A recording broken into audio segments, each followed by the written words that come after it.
तो दोस्तों, जय माता दी। आज हम आप लोगों के लिए लेकर आए हैं नारद की कामदेव पर विजय। आशा करती हूँ आप लोगों को यह कथा बहुत अच्छी लगेगी। अगर अच्छी लगे तो लाइक शेयर ज़रूर करें, सब्सक्राइब ज़रूर करें, बेल आइकन ज़रूर दबाएं, जिससे आपको अगली कथाएं सबसे पहले आपके पास आ जाएंगे। तो चलिए शुरू करते हैं।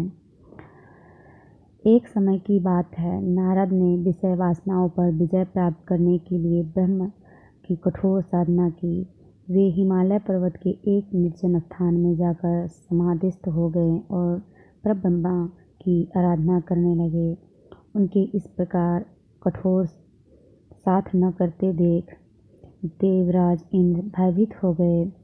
उन्होंने इस विषय में गुरु बृहस्पति से परामर्श करने का विचार किया। वे आचार्य बृहस्पति के पास पहुँचे और उनसे कहा, आचार्य, नारद हिमालय पर्वत पर बड़ी कठिन तपस्या कर रहे हैं। मेरी समझ में यह नहीं आ रही कि वे इतना कठोर तप किस उद्देश्य के लिए कर रहे हैं। गुरुदेव बृहस्पति बोली, इंद्र, संभव है नारद के मन में तुम्हारे सिंहासन को प्राप्त करने की लालसा पैदा हो गई हो। शायद इसलिए वो इतनी कठोर साधना कर रहे हैं। देवगुरु की बात सुनकर इंद्र और भी भयभीत हो गए।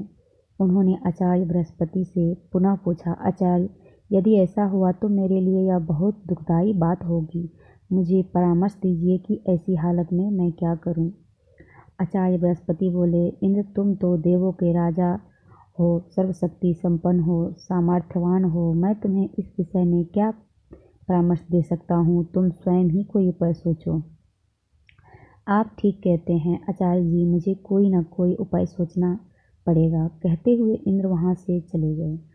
अपने महल में पहुंचकर उन्होंने कामदेव को बुलाया और उनसे कहा, कामदेव, नारद हिमालय पर्वत पर एक निर्जन स्थान में बैठे कठोर तपस्या कर रहे हैं।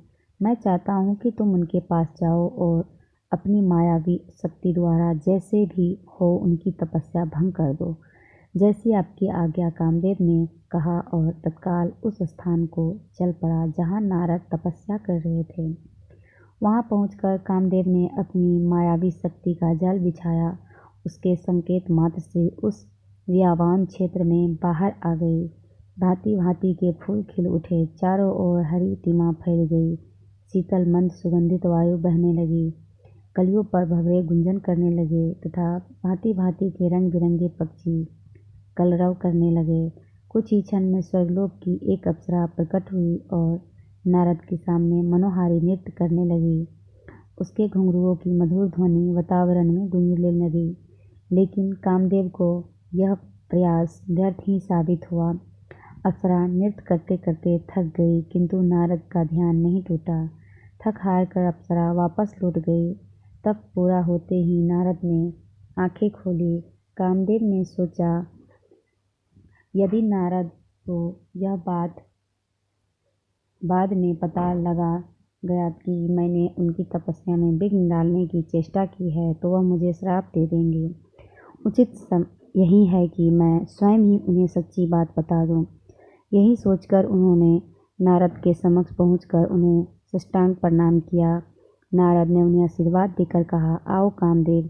कामदेव ने कहा, अपराध क्षमा हो देवर्षि, मैंने आपकी तपस्या भंग करने का प्रयास किया था।